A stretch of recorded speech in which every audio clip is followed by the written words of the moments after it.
빌레몬서 제1장.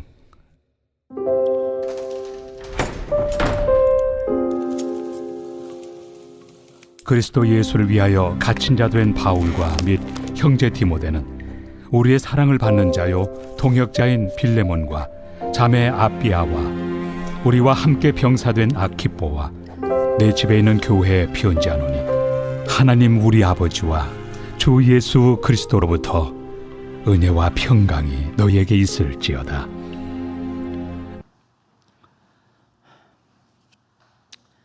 제가 가끔 외부의 공식적인 그 기관에 초청이나 이런 곳에 가게 되면 가끔 만나는 분들 중에 저에게 인사를 하면서 명함을 건네주는 분들이 있어요. 근데 저는 목회자이기 때문에 하는 일이 비즈니스 쪽이 아니니까 명함을 건네줄 일이 별로 없습니다. 그러니까 받기는 받는데 그러다 보니까 준비가 안 돼서 명함을 못 드리는 경우가 종종 있어요. 그래서 어느 순간부터는 그래도 나도 가방에도 명함을 좀 가져가야 되겠다라고 해서 챙겨서 가는데 또 챙겨서 갈 때는 명함 줄 일이 없더라라는 사실을 봅니다. 여러분 혹시 개인적으로 명함을 가지고 계십니까? 저도 명함이 있습니다. 이렇게 생긴 제 명함이 있는데 제 명함에는 제일 위에 도림 성서침례교회라고 써 있고 거기에 담임 목사 박창신, 그 다음에 휴대폰 번호, 이메일, 교회 주소, 그 다음에 교회 홈페이지 주소 이런 것들이 쭉 적혀 있어요. 아마도 여러분들 중에 명함 가지고 계신 분들도 대부분 비슷하게 적혀 있어요. 직함이라든가 직장 이름, 그 다음에 직위, 그 다음에 연락처 같은 것들이 보통 명함 안에 들어가 있을 겁니다. 가끔은 어떤 사람들은 이 명함 하나만 딱 보고 그 사람을 판단하는 경우도 되게 많습니다. 그래서 명함을 여러 가지 디자인으로 띄게 만들려고 그렇게 하는 경우도 많죠. 어떤 사람들은 명함을 만들 때 금박으로 만들면 좀 더 나을 것 같아서 금박으로 명함을 하는 사람도 있고 막 그렇습니다. 만약에 예수님께서 오늘 이 예배 자리에 와서 너는 어떤 사람인지 나한테 한번 소개를 해줄래? 네 명함 있으면 하나만 줘봐. 너를 소개한 명함. 그리고 만약에 그 영적인 명함을 하나 달라고 한다면 여러분들은 어떻게 쓰여 있는 명함을 주겠습니까? 과연 나는 뭐라고 쓴 것을 통해서 예수님께 나를 소개할까? 한번 생각해 보자는 얘기입니다. 오늘 본문의 사도 바울은 비록 로마 감옥에 갇혀 있지만 골로새 교회의 지도자이자 믿음의 동역자인 빌레몬에게 개인적인 편지를 씁니다. 아주 짧은 한 장짜리 편지인데 이 안에서 예수 그리스도를 믿는 우리는 과연 어떤 사람인지를 분명하게 보여주고 있습니다. 오늘 본문을 통해서 바울이 우리는 하나님 앞에서 어떤 사람이다 라고 얘기하고 있는 그 내용이 뭘까 한번 살펴보기를 원하는데 바울은 세 가지로 그 얘기를 하거든요. 첫째는 나는 일꾼이자 병사입니다 라고 말하고 있습니다. 1절과 2절에 보면 바울이 이 편지를 받는 수신자가 누구인지에 대해서 말하고 있거든요. 자, 우리 1절, 2절 다 같이 한번 읽어볼게요. 시작. 그리스도 예수를 위하여 갇힌 자 된 바울과 및 형제 디모데는 2절.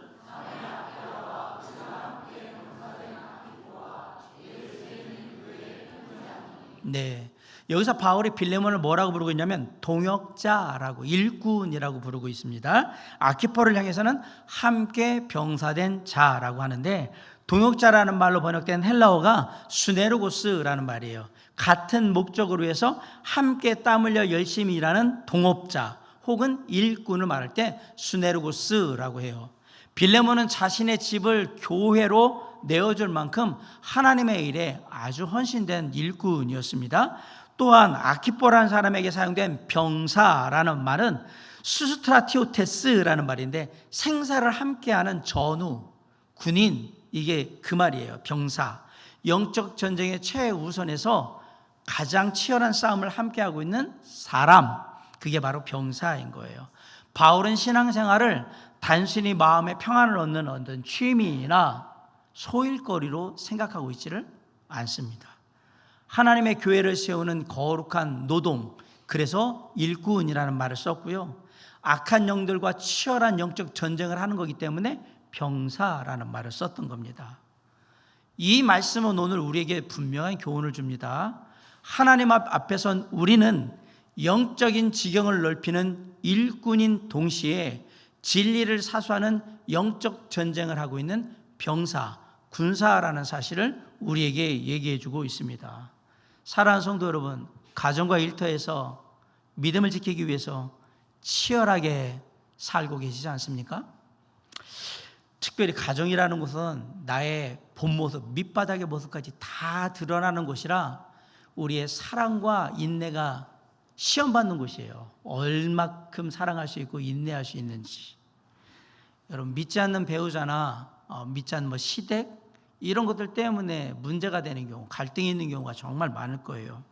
특별히 한국 같은 경우는 제사 문제나 주일 성수 문제가 갈등으로 존재하는 경우가 많습니다. 저희 가정도 아시겠지만 시댁이 믿지 않는 가정입니다. 제사장에서 절은 하지 않지만 저는 다른 가족들보다 일찍 가가지고 준비하는 거 제 아내가 많이 도와줬습니다. 주방일 많이 하고 그랬습니다.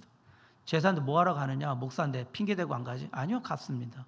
제가 못 가면 제 아내가 차를 몰고라도 가서 하고 올 정도였어요. 예수 믿는 사람들은 입만 살았다라는 그런 비난을 받고 싶지 않아서 집안에 대소사가 있거나 어떤 일들이 있거든 그러면 개인적으로는 비용도 조금 더 부담하려고 하고 그런 걸 절대 피하지 않았습니다.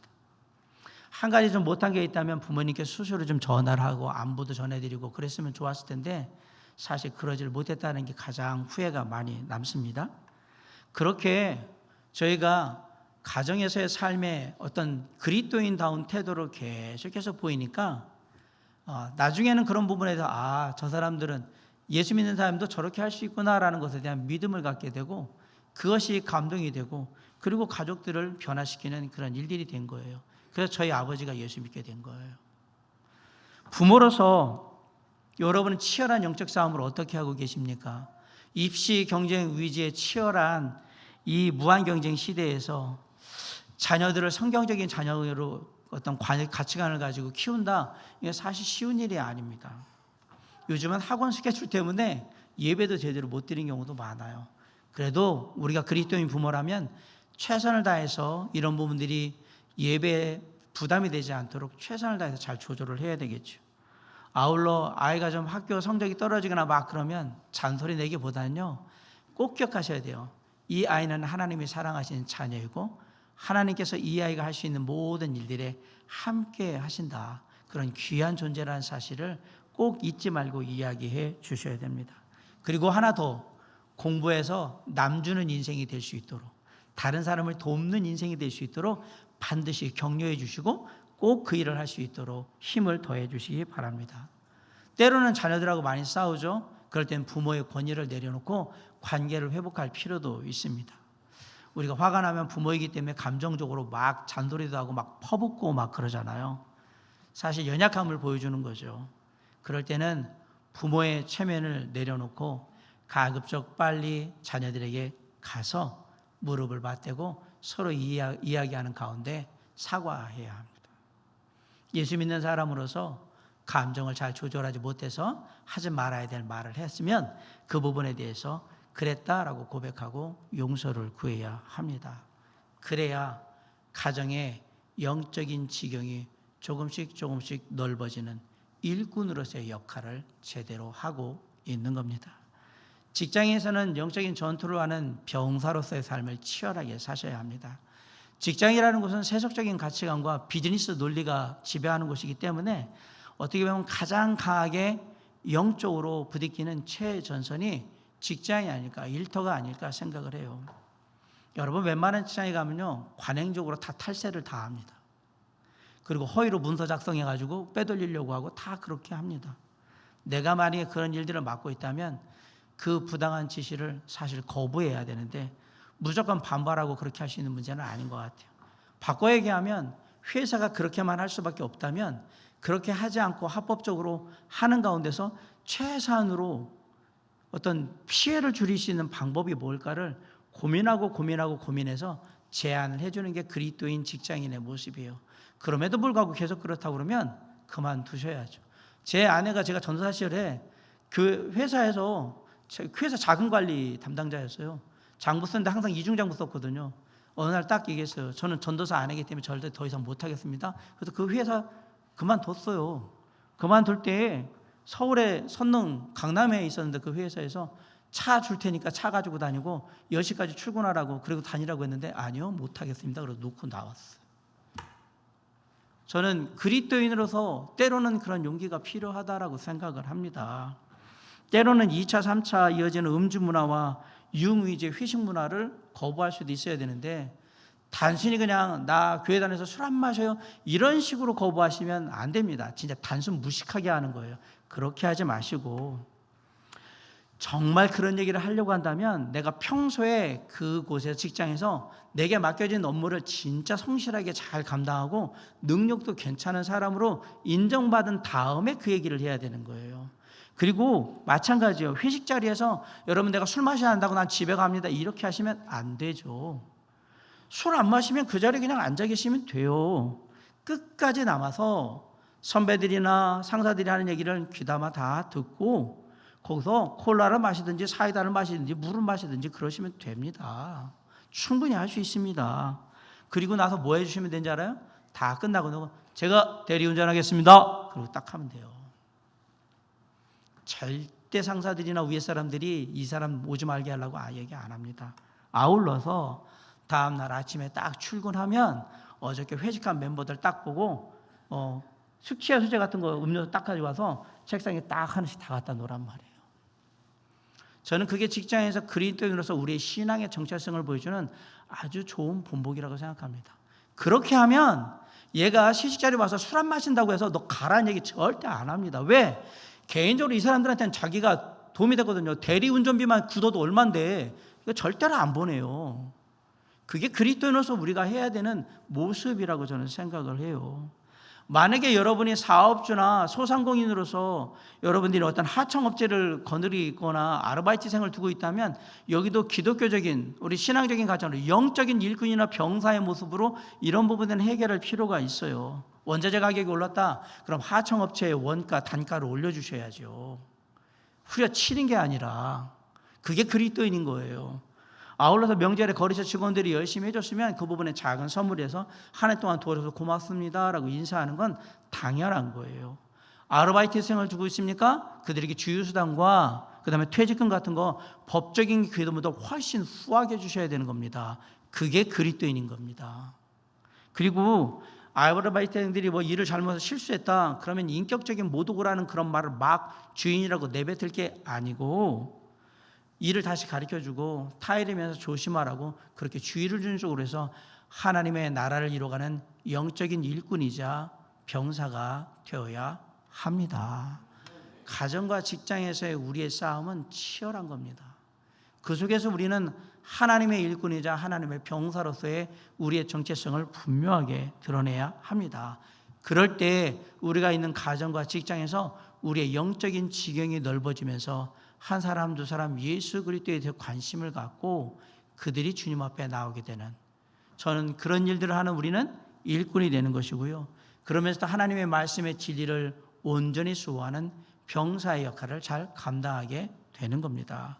저와 여러분은 하나님께서 부르신 일꾼이자 영적인 병사라는 사실을 잊지 않으므로 우리의 가정과 우리의 직장, 일터와 학교와 더 나아가서 이 사회가 변화되는데 저와 여러분이 작은 역할을 잘 감당할 수 있기를 주님의 이름으로 간절히 축원합니다. 사도 바울이 얘기한 우리의 모습 첫 번째, 나는 하나님 앞에 일꾼이자 병사입니다 라고 얘기했습니다. 두 번째 모습은요, 나는 사랑을 품은 자입니다 라고 고백을 한 겁니다. 바울은 빌레몬을 부를 때요 단순히 일 잘하는 일꾼으로만 부르지를 않았어요. 1절 다시 한번 읽어볼게요. 시작. 그리스도 예수를 위하여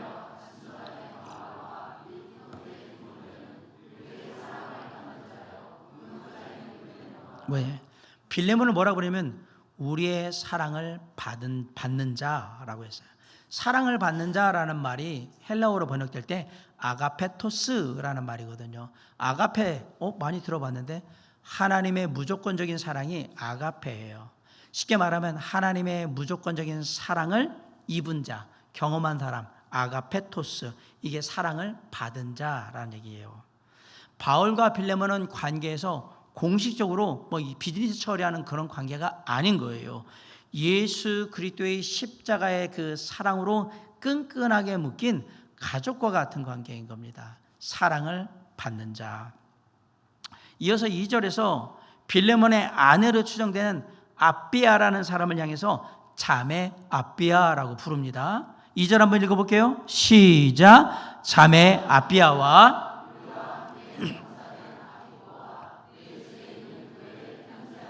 네, 자매 아비아. 그 당시는 철저한 계급 사회입니다. 귀족과 노예는 함께 할 수 없고요, 남녀가 함께 할 수도 없습니다.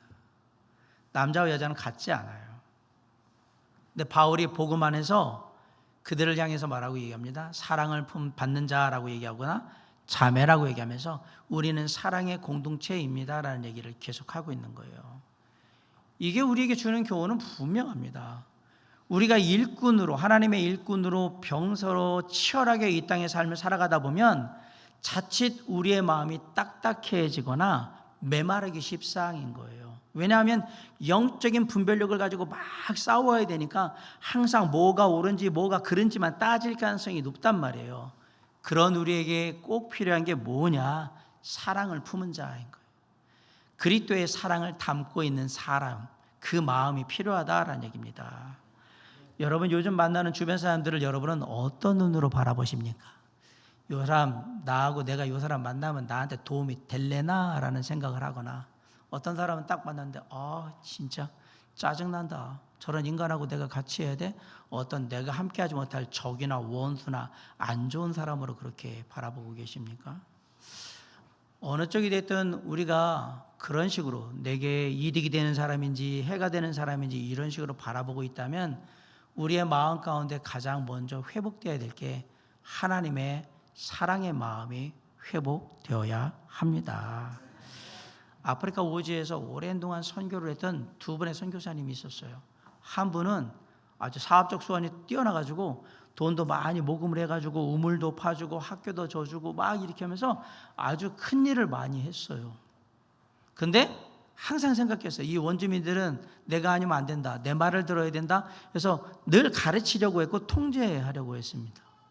그런데 다른 한 선교사님은 이 선교사님보다 훨씬 능력이 떨어졌어요. 거기다 몸도 약해가지고 할 수 있는 거라고는 마을마다 집집마다 돌아다니면서 아픈 사람들을 위해서 기도해주고 발을 씻겨주고 이런 것만 하는 거예요. 그러니까 나중에 시간이 지났어요. 그 마을의 사람들이 예수 믿게 된 다음에 간증을 하는데 누구를 칭찬하면서 얘기를 했을까?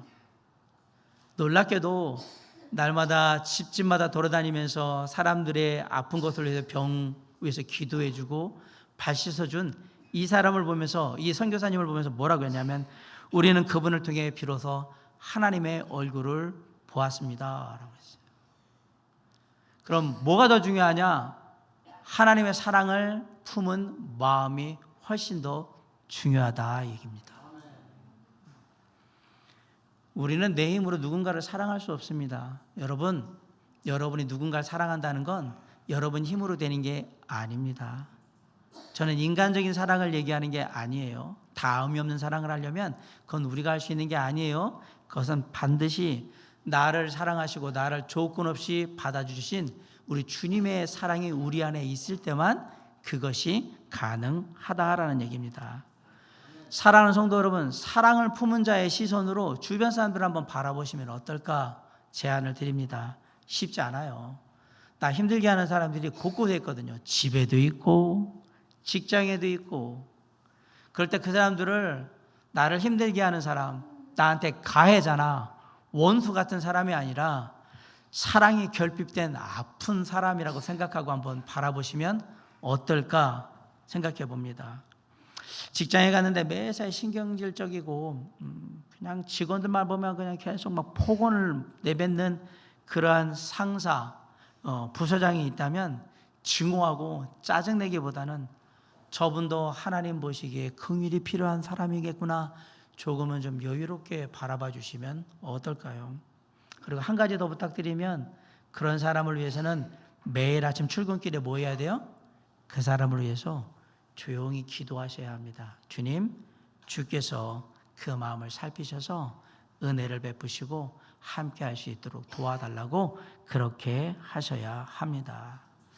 그리고 동료들과 함께 힘든 일을 끝내고 났을 때에는 그러죠. 또 만약에 상사가 있으면 부장님 정말 고생 많으셨습니다. 많이 배웠습니다. 진심 어린 격려와 함께 감사의 말을 전하면 얼마나 좋을까요? 그리고 해야 되는 거 비타민 음료 하나 딱 갖다가 책상에 딱 갖다 놓으세요. 그게 그리스도인의 마음이에요. 내가 증오하기보다 당신을 사랑하고 당신과 함께 하기를 원합니다 라는 마음을 보여주는 거죠. 아파트에 요즘 많이 지금도 조금씩 가끔 일어나는 지금 많이 나지만 사회 문제가 된 게 뭐였냐면 사람들이 주목하지 않는 경비원이나 아파트 미화원들, 그 사람들 용역 근로자들이잖아요. 그 사람들 그냥 막대하는 일들이 인해서 문제가 많이 됐잖아요. 여러분, 그 경비하시는 아저씨들이나 환경미화 하시는 분들은 내 집에 하나님께서 평안을 주시게 보내준 이웃이에요. 이웃. 나에게 평안을 주기 위해서.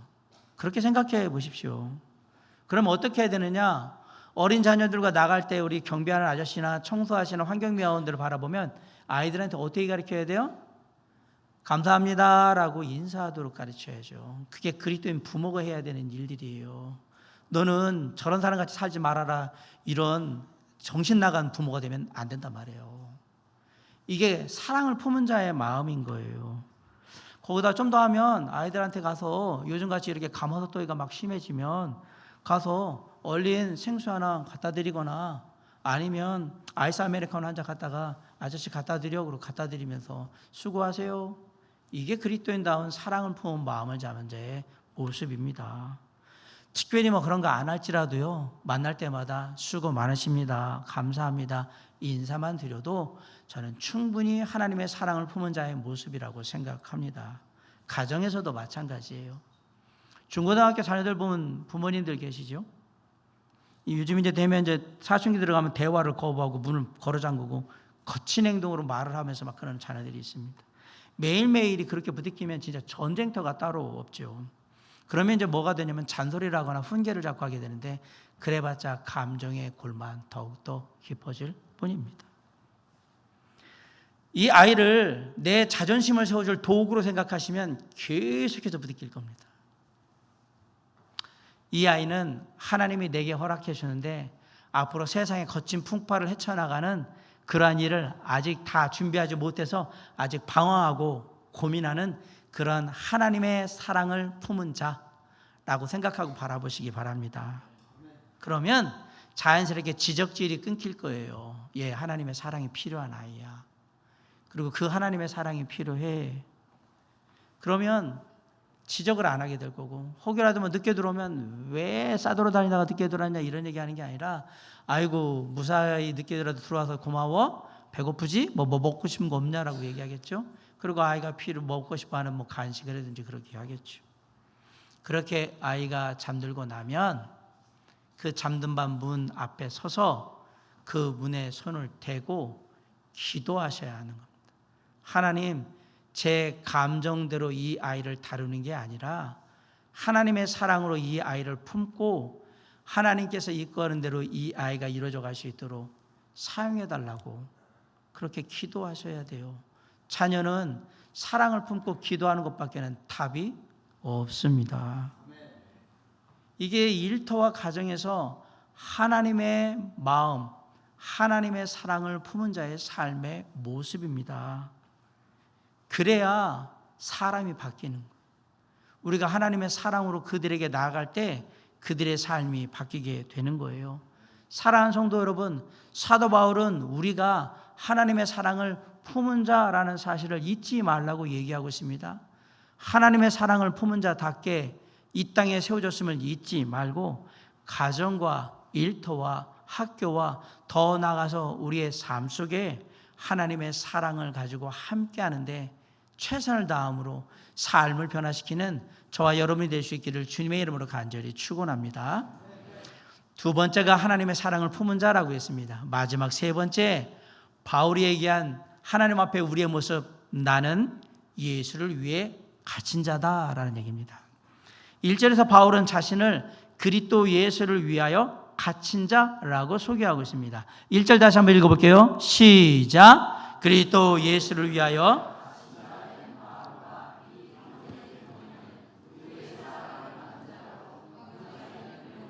네. 당시 사도 바울은 로마의 차이탄 감옥 안에 있었습니다.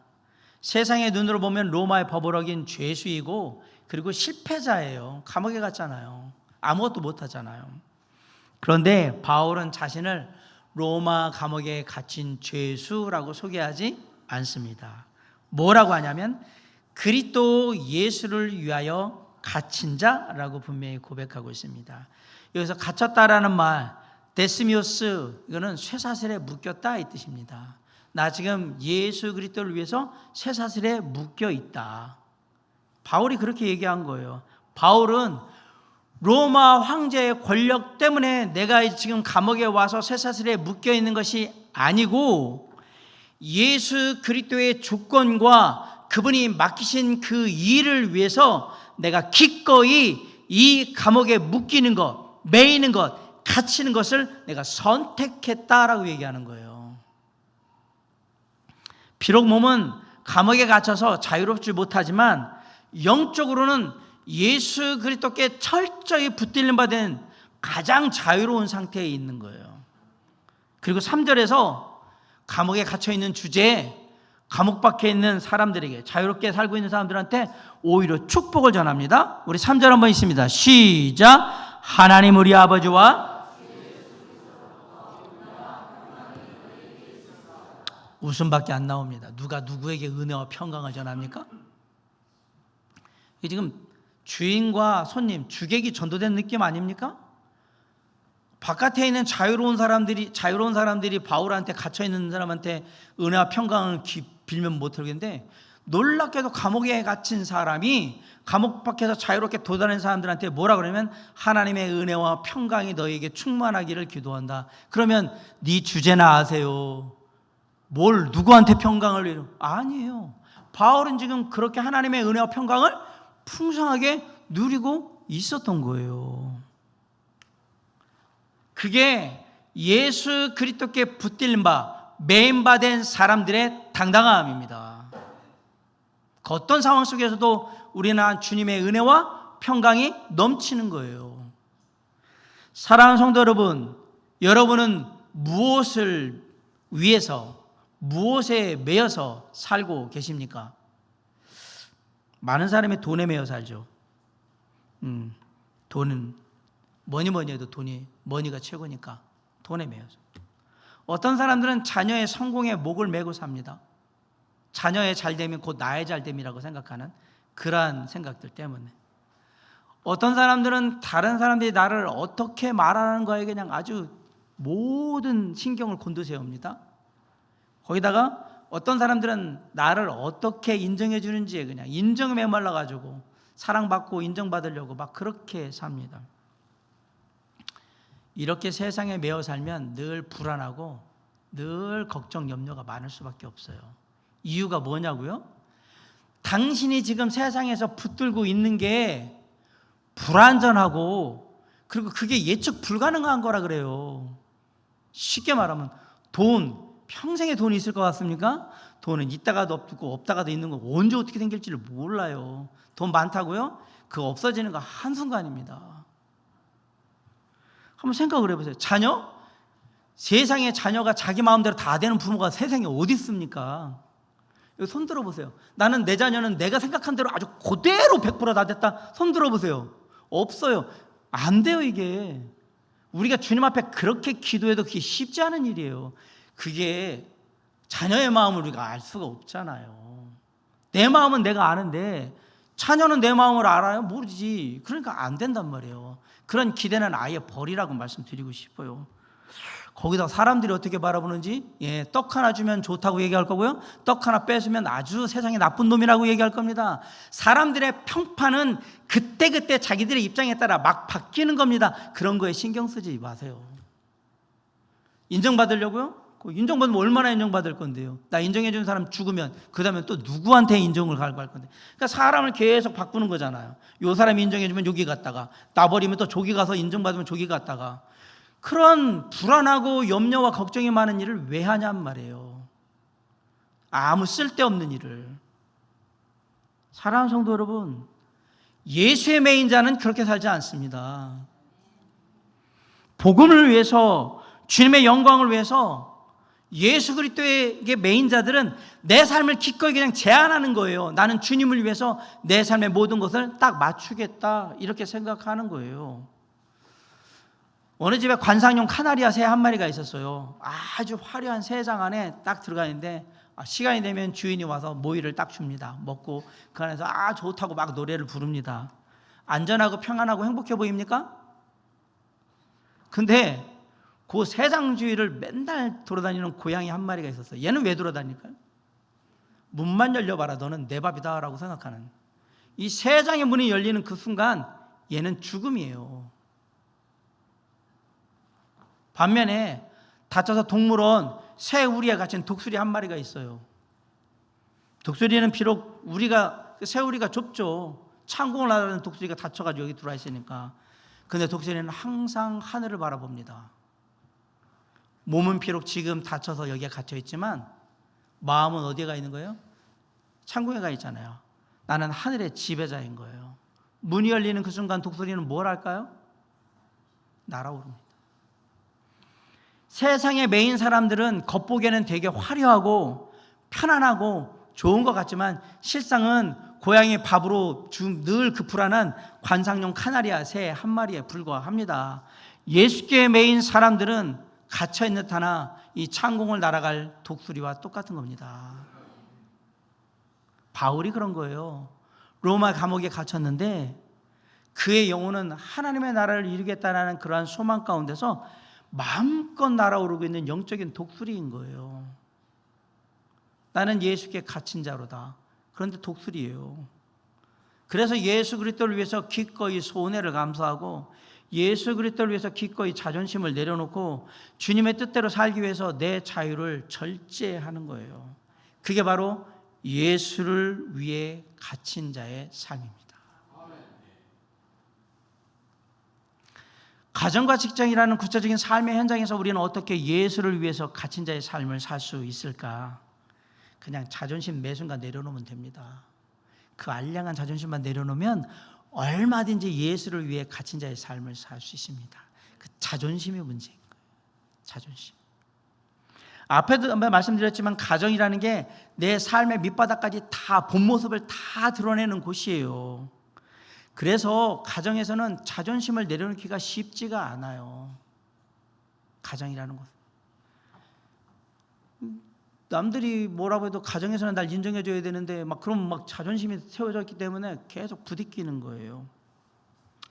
그래서 배우자나 자녀들하고 갈등이 일어날 때 내가 조금만 손해봤다 생각하면 막 버럭버럭 소리지는 이유가 자존심 상해서 그런 거예요.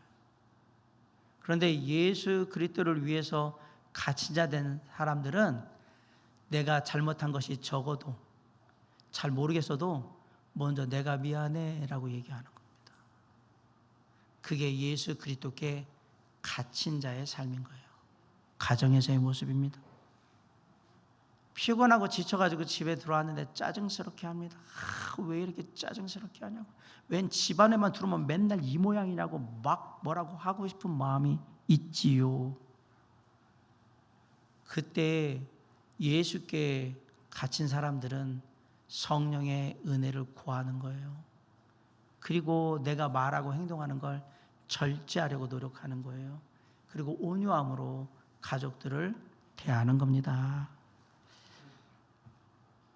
집안일이나 가족의 어떤 일들을 할 때 왜 나만 맨날 이런 일들을 다 해야 돼? 라는 그러한 의식이 들 때 있어요. 뭔가 나도 보상받아야 되겠다라는 생각이 들 때가 있을 거예요. 나만 피해보는 것 같고.